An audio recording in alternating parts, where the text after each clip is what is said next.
안녕하세요, 여러분. 우리는 인터넷 없이는 살 수 없는 세상에 살고 있습니다.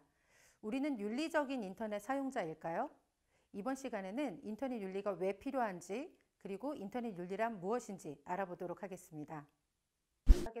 첫 번째는 인터넷 윤리의 개념입니다.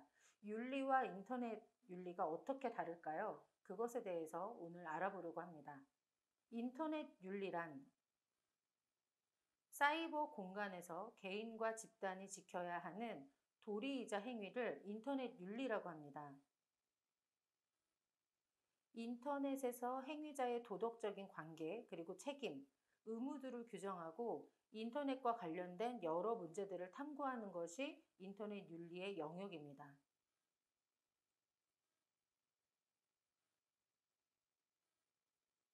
인터넷 윤리는 인터넷과 웹 사용에 있어서 도덕적이고 또 윤리적이고 법적인 기초가 되는 것이다 라고 랭포드가 이야기했는데요. 이 랭포드라는 사람 이름을 잘 알아두시기 바랍니다.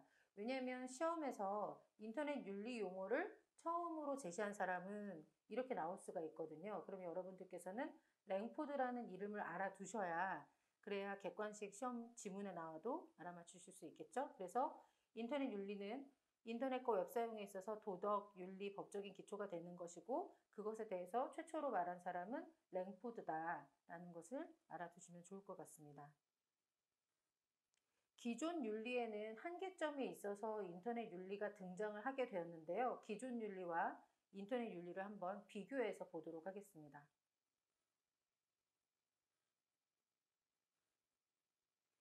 기존 윤리는 사이버 공간에 적용하기는 힘든 점들이 있습니다.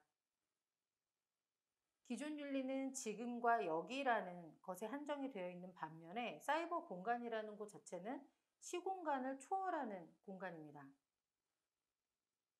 기존 윤리에서는 동기를 중요시하지만요. 사이버 공간은 동기와 행위, 결과가 모두 다 중시가 되는 부분입니다. 왜냐하면 여러분들께서 사이버 공간에서 일어나는 여러 가지 문제점들을 많이 보셨을 텐데요. 제가 모르고 그랬어요 라고 한다 한들 그것으로 인해서 여러 가지 결과적으로 문제가 되는 경우들이 많이 있습니다.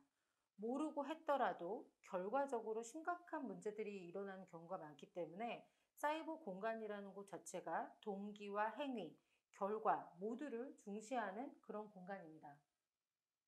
기존 윤리에는 주체와 객체가 인간으로 되어 있습니다. 인간의 도덕적인 것, 윤리적인 것 이런 것에 집중이 되어 있는 반면에 사이버 공간에서는 주체와 객체가 인간뿐만 아니라 기계까지 확장이 됩니다. 보통 봇 이렇게 들어보셨는데요. 나중에는 AI도 사이버 공간에 들어와서 그 AI가 사람인지 아닌지 모를 정도가 될 것입니다. 그래서 사이버 공간에서는 주체와 객체가 인간과 기계까지로 확장이 되어 있습니다.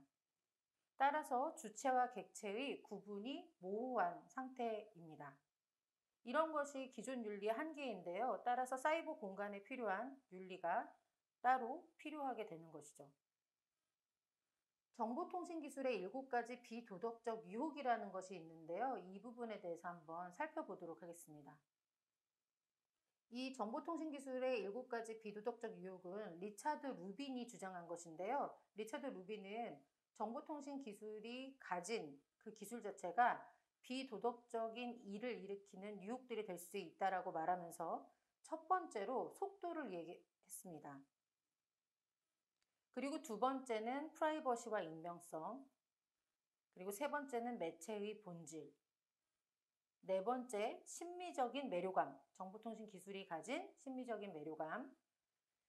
다섯 번째는 잠재적 피해자의 확대 유혹. 여섯 번째는 국제적인 영역. 그리고 일곱 번째로 파괴력이 있습니다. 하나씩 살펴보시면요. 속도는 정보 습득의 속도, 그리고 정보의 전파 속도, 그리고 비윤리적인 행위가 전달되는 속도, 그런 속도들이 매우 빠르다는 것입니다.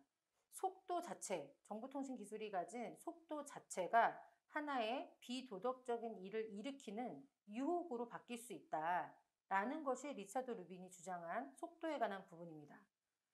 두 번째, 프라이버시와 익명성인데요.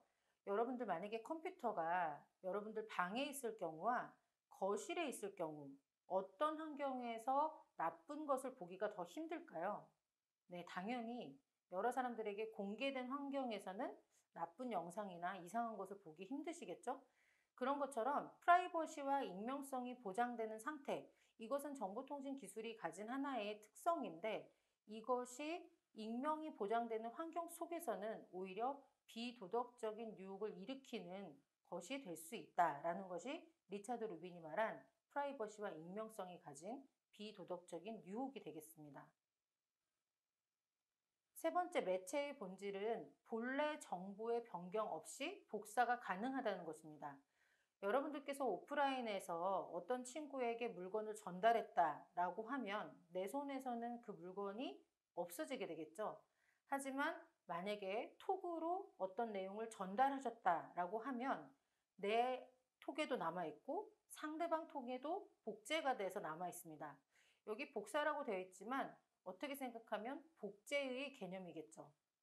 디지털 매체 자체는 나도 가지고 있고 남도 복제가 돼서 가지고 있다. 그것이 바로 매체의 본질인데요. 이것이 비도덕적인 유혹이 될 수 있다는 것입니다.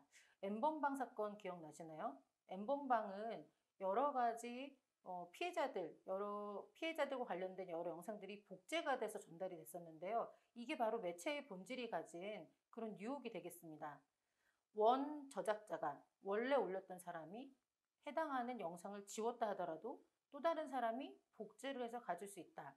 이것이 정보통신 기술이 가진 비도덕적인 유혹을 일으키는 하나의 요소가 된다라는 것이 리차드 루빈이 말한 매체의 본질이 되겠습니다. 심미적인 매료감, 인터넷 사용하시면서 재미있으시죠? 근데 또 하나의 재미는 다른 시스템에 침투했다. 내가 그런 기술을 가지고 있다. 그러면 그것으로 느끼는 잘못된 성취감도 있을 수 있다는 것입니다. 시스템을 잘 사용하고 어떤 장애 극복에서 느끼는 심리적인 매료감도 있고 또 나쁜 생각을 가지면 시스템 침투에서 느끼는 잘못된 성취감, 이런 것들도 생겨난다는 것입니다. 정보통신 기술 자체가 가진 그런 매료감, 그것이 바로 비도덕적인 유혹으로 바뀔 수 있다. 비도덕적인 일을 일으킬 수 있다라는 것이고요. 잠재적 피해자 확대 유혹은 네트워크 확대로 인해서 여러 사람들에게 접근이 가능하다는 것입니다. 내가 나쁜 마음을 먹고 이것을 여러 사람들에게 전달해야지 하면 얼마든지 전달이 되고 그것으로 인해서 많은 피해자들이 생겨날 수 있다는 것이죠. 그것 또한 비도덕적인 유혹에 해당이 됩니다. 타국 영역에서도 불법적인 행위들이 증가되고 있는데요. 정보통신 기술은 국제적인 영역을 가지고 있습니다. 이 또한 비도덕적인 일을 일으키는 유혹이 됩니다. 마지막은 정보통신 기술이 가진 파괴력인데요. 정보통신 기술 자체는 컴퓨터 기술을 활용해서 파괴적인 그런 일들을 할 수가 있습니다. 컴퓨터 기술을 이용한 파괴 행위들이 계속해서 증가되고 있는데요. 이것이 바로 비도덕적인 유혹이다라고 리차드 루빈이 이야기를 했습니다. 이렇게 7가지 요소들이 비도덕적 유혹에 해당이 된다라고 설명을 하고 있습니다. 네, 다음은 인터넷의 특성에 대해서 알아보도록 하겠습니다.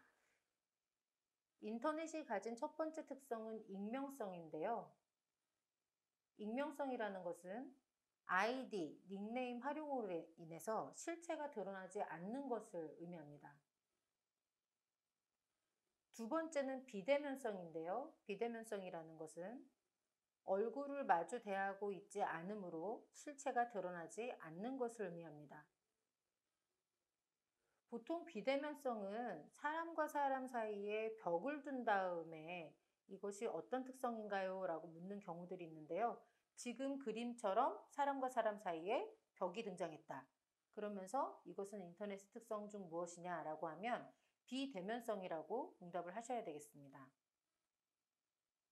익명성과 비대면성은 탈억제 효과를 유발을 하는데요. 이 탈억제 효과란 얽매여 있다라는 것이 적게 느껴지는 것을 말합니다. 세 번째 특성은 자발성입니다. 자발적인 참여 그리고 자유로운 의사소통이 가능한 것을 자발성이라고 합니다. 다음으로는 접근성과 개방성이라는 특성이 있는데요. 인터넷은 시공간의 제약 없이 접속이 가능합니다. 그리고 많은 사람들이 이곳에 접근을 해서 정보를 서로 개방하여 나누고 있습니다. 집단성과 공유성이라는 특성도 있습니다. 상호작용, 그리고 영향을 미치는 집단을 서로 형성하고 정보를 공유하게 되는 것을 말합니다. 집단성과 공유성은 웹 2.0을 만들어낸 특성이기도 한데요. 뒤에서 웹 2.0을 배울 때 다시 한번 말씀을 드리겠습니다. 그리고 다양성의 특성들이 있습니다. 다양하고 방대한 정보들이 인터넷 안에 존재하고 있습니다. 또 이타성의 특성도 있는데요. 남을 돕는 성향이 인터넷 안에서 나타나기도 합니다. 앞에서 말씀드릴 탈억제 효과, 탈억제성입니다. 얽매여 있다라는 느낌을 적게 가지게 되는 것이 바로 탈억제성인데요.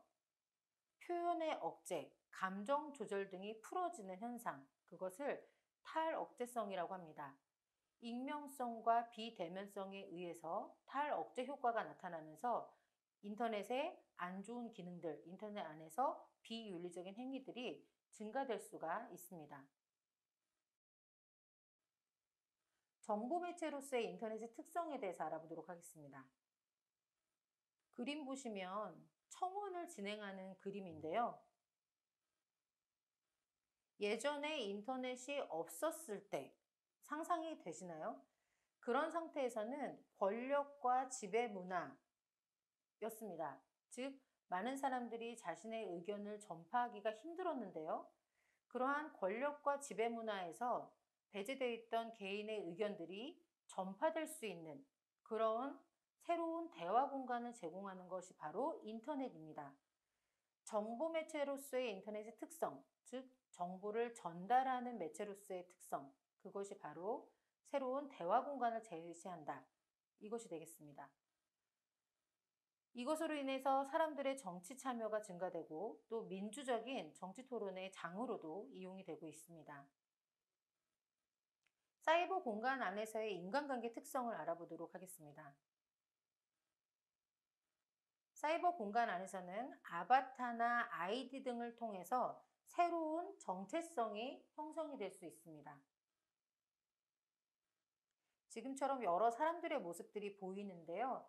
다양한 자기 연출이 가능하다는 것입니다.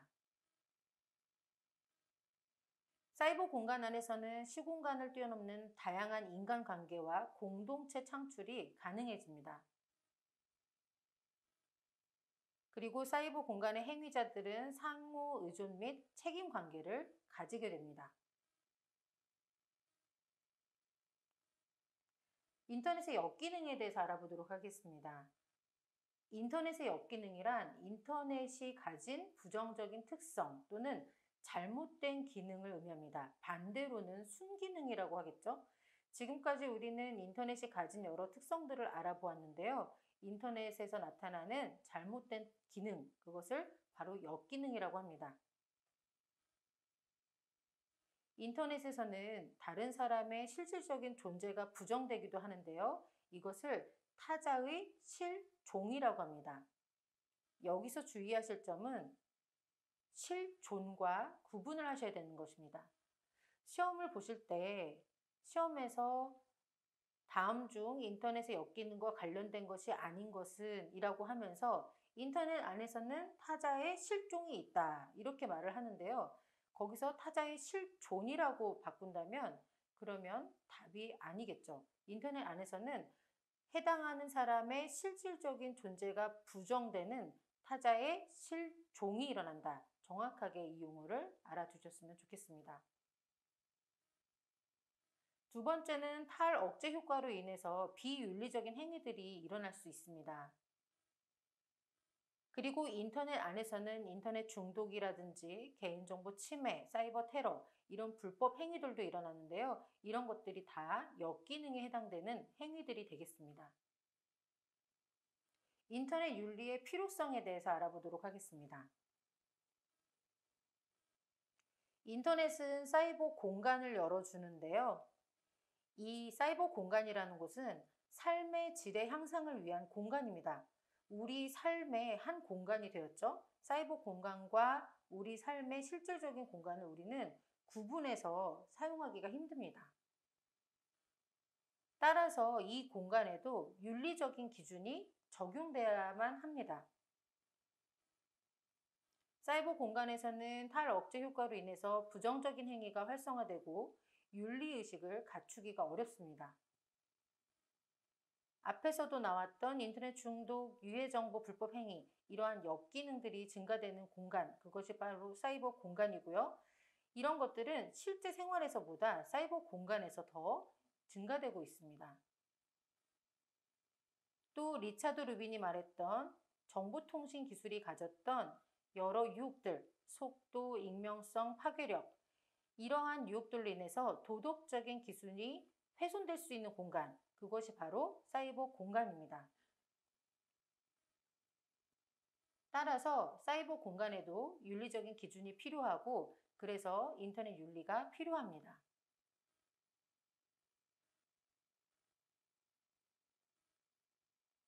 사이버 공간이 윤리의식과 자기 통제력이 더 요구되는 공간이고요. 그리고 사이버 공간 안에 있는 사용자 간의 암묵적인 규범 체계가 필요하기 때문에 인터넷 윤리가 필요한 것입니다.